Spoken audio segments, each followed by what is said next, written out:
we're looking at the Phisport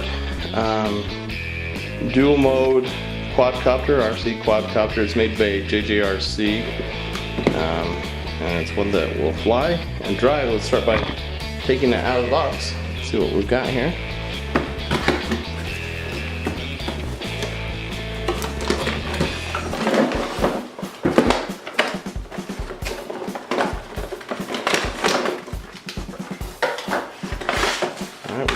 We've got our instruction manual. Quadcopter in headless mode comes pre-assembled, which is nice.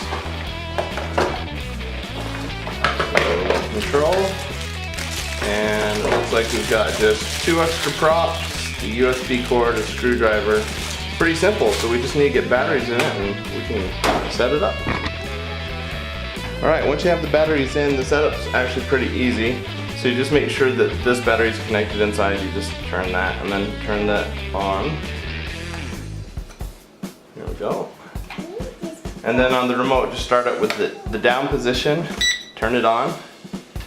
It will blink, go all the way up, all the way down, and then you're synced. Ready to go. Alright, it flies pretty easy.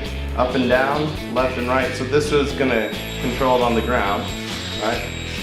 So just like a normal remote control car. But then if you want to take it up in the air, just take it up in the air. And then you still got the same control.